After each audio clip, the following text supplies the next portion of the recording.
Hello everyone, good morning. সকলে কেমন আছো? আশা করি সকলে খুব ভালো আছো।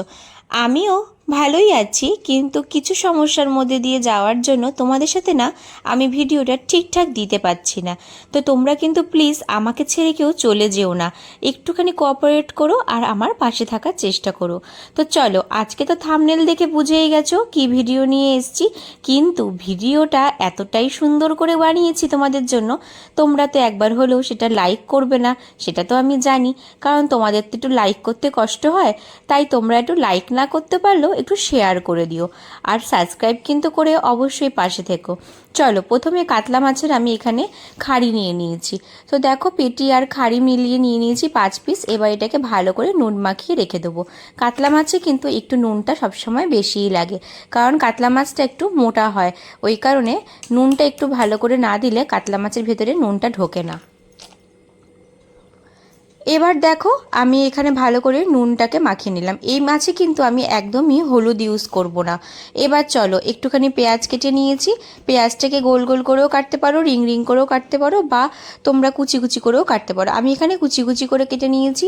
তার সাথে নিয়েছি আদা রসুনের পেস্ট, কিছু কাজু বাদাম, তারপরে নিয়ে নিয়েছি হচ্ছে গোটা গরম মশলা। গোটা গরম মশলার মধ্যে স্টার অ্যালিস আর কিছু গোটা গরম মশলা নিয়ে নিয়েছি, আর তার সাথে নিলাম হচ্ছে 2টো তেজপাতা।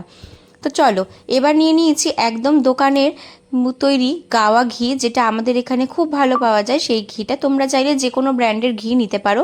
এরপরে আমি একটা বাটির মধ্যে আমি নিয়ে নিলাম দুধ।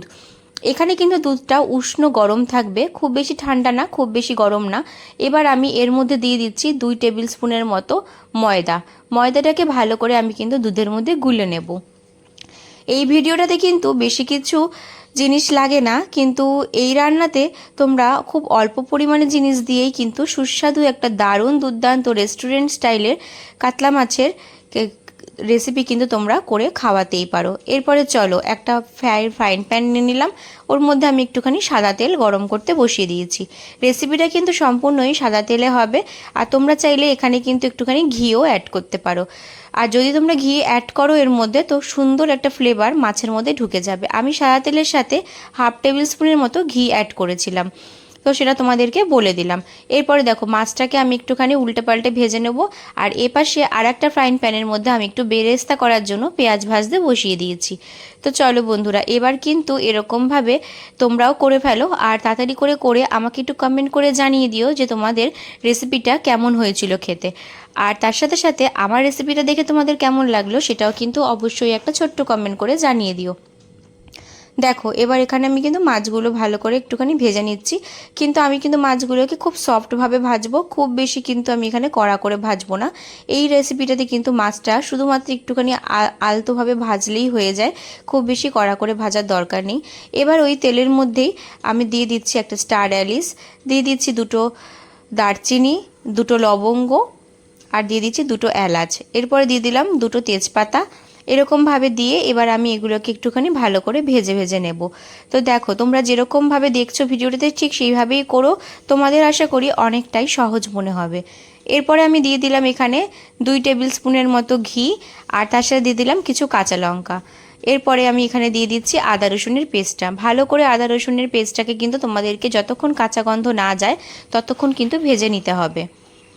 এবার দিয়ে দিচ্ছি স্বাদ মতো লবণ, তারপর দিয়ে দিচ্ছি হচ্ছে গোলমরিচের গুঁড়ো আর জিরের গুঁড়ো, খুব সামান্য পরিমাণে ধনের গুঁড়ো। সবটাই আমি এখানে 1/2 টেবিল স্পুন করে দিয়েছি, আর দিয়েছি 1/2 টেবিল স্পুনেরও হাফ লঙ্কার গুঁড়ো। এখানে কিন্তু খুব বেশি লঙ্কার গুঁড়ো বা হলুদের গুঁড়ো অ্যাড করা যাবে না, তাহলে কিন্তু ঝোলটা লালচে রঙের হয়ে যাবে। এরপর আমি কিছু কাজু বাদাম অ্যাড করলাম, দিয়ে দিলাম এবার ময়দা আর গোলা দুধটা, যেটা খুব ভালোভাবে দিয়ে এরকমভাবে তোমাদেরকে নাড়িয়ে চাড়িয়ে দিতে হবে, যাতে ময়দাটা একদম শক্ত হয়ে না যায়, আর একদম ভালোভাবে যাতে মিক্সড হয়ে যায়, সেইভাবে কিন্তু তোমরা নাড়িয়ে চাড়িয়ে দিও। আর বন্ধুরা, আমার কিন্তু মানে শারীরিক অবস্থা খুবই খারাপ, আমি অসুস্থ আছি। তো আমার কি হয়েছে সেটা আমি তোমাদের সাথে অবশ্যই শেয়ার করব, কিন্তু ভিডিওটা কিন্তু অবশ্যই স্কিপ না করে পুরোটা দেখো, আশা করি তোমাদের ভালো লাগবে। আমি কিন্তু অনেক কষ্ট করে তোমাদের জন্য ভিডিও নিয়ে আসি, তো ইরেগুলার একটু হচ্ছে আমার, তো তোমরা টাইমটা একটুখানি অ্যাডজাস্ট করে নিও, টাইমটা আমি ঠিক মেনটেন করতে পারছি না। এবার আমি এখানে দিয়ে দিলাম 1/2 টেবিল স্পুনের মতো চিনি। চিনিটা কিন্তু অবশ্যই অ্যাড করতে হবে, নয়তো কিন্তু স্বাদটা একদমই আসবে না। এরপরে আমি মাছগুলো ছেড়ে দিলাম, ছেড়ে দিয়ে ভালো করে দেখো একটুখানি মাছগুলোকে এপিটোপিট করে মাছগুলোকে গায়ে গ্রেভিটা লাগিয়ে নিয়ে ওপর দিয়ে একটুখানি জল দিয়ে দিলাম। ব্যাস, এবার যা ঢাকনা দিয়ে রেখে দেবো আর ওপর দিয়ে একটুখানি দিয়ে দিলাম ঘি। তো রেসিপিটা কিন্তু তোমাদের আশা করি খুবই ভালো লাগবে, একবার তোমরা বানিয়ে খেও। আর দিয়ে দিচ্ছি কিছু কাঁচা লঙ্কা, সুন্দর একটা গন্ধ আসার জন্য কাঁচা লঙ্কাটা দিয়ে এবার আমি এটাকে ঢাকা দিয়ে একটুখানি ফুটতে বসিয়ে দেবো। মাছটা আমার ফুটে গেলে পরে আমি একদম রেডি টু সার্ভ হয়ে যাবে। তারপরে কিছু জিনিস আমি এর মধ্যে অ্যাড করব, সেটা অবশ্যই তোমরা দেখো। আর ভিডিওটা তোমরা কোথা থেকে দেখছো অবশ্যই কিন্তু একটা ছোট্ট কমেন্ট করে জানিও, আশা করি তোমাদের খুব ভালো লাগবে। এবার দেখো এখানে কিন্তু আমি খুব ভালোভাবে এটাকে ফুটিয়ে নিয়েছি। এবার দেখো পুরো ভালোভাবে ফুটে গেছে, এবার কিন্তু ঝোলটা শুকিয়ে নেব। এই ক্ষেত্রে কিন্তু ফ্লেমটা আমি একটু হাইতে রেখে ঝোলটাকে শুকিয়ে নেব, কারণ এই মাছের কিন্তু ঝোল হবে না, একটুখানি হালকা গ্রেভি হবে, জাস্ট একটু থকথকে গ্রেভির মতো তৈরি করতে হবে। তো চলো এবার প্রায় আমার রেডি হয়েই এসছে, গ্রেভিটা দেখতেই পাচ্ছ অনেকটাই শুকিয়ে গেছে। একদম শুকিয়ে গেলে তো তোমরা খেতেই পারবে না, অসুবিধা হবে। এবার সাইড থেকে যে শুকনো তেলের যে ব্যাপারটা থাকে বা মশলাটা থাকে সেটাকে ভালো করে কাচিয়ে নিচ্ছি। সেটা ভারী দুর্দান্ত লাগে খেতে, আমার তো খুব পছন্দ। তোমাদের কার কার পছন্দ সেটা আমাকে একবার কমেন্ট করো। এবার দেখো এখান থেকে প্রায় তেলটা উপরে ভেসেই উঠছে, উপর দিকে তেলটা ভেসে উঠলে পরেই ব্যাস ভাববে যে রান্নাটা কমপ্লিট। তো এবার ওপর দিয়ে একটুখানি বেরেস্তা ছড়িয়ে দিলাম, আগেই পেঁয়াজের বেরেস্তা করে রেখেছিলাম, আর ওপর দিয়ে একটুখানি দিয়ে দেবো বেরেস্তা, আর তার সাথে দিয়ে দিলাম কিছু ধনেপাতা কুচি। তো ভিডিওটা কেমন লাগলো আবারও বলছি একটু কমেন্ট করে জানিও। আর আমি কিন্তু সত্যি বলছি একটা বিশাল প্রবলেমের মধ্যে দিয়ে যাচ্ছি, আমার শরীরটাও খুব একটা ভালো নেই, তারপরও চেষ্টা করছি তোমাদের জন্য ভিডিও নিয়ে আসার। অবশ্যই পাশে থেকো, আর দেখা হবে একটা অন্য ভিডিওতে। ভালো থেকো সকলে, সুস্থ থেকো। এবার ওপর দিয়ে দিচ্ছি একটুখানি গরম মশলা গুঁড়ো।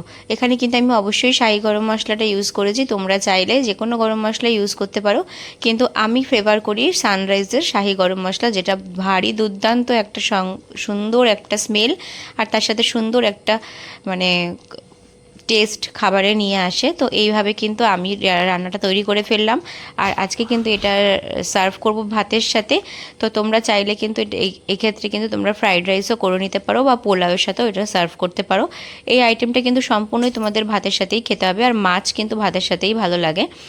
তো চলো আজকের মতো এই রেসিপিটা তোমাদেরকে দেখিয়ে ফেললাম, আবার একটা অন্য রেসিপিতে তোমাদের সাথে দেখা হবে।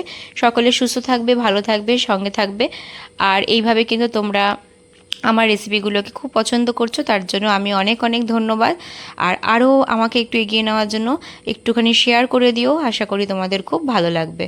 তো চলো এবার মাছগুলোকে একটু সার্ভ করে নিই, আর সার্ভ করার পরে একটুখানি হালকা ডেকোরেটিভ করে নেব, যাতে দেখতে সুন্দর লাগে। বলে না আহারের থেকে বাহার বেশি, তো সেই বাহারটা করার জন্যই কিন্তু একটু সুন্দর করে সাজিয়ে নেওয়ার জন্য ইচ্ছা থাকে।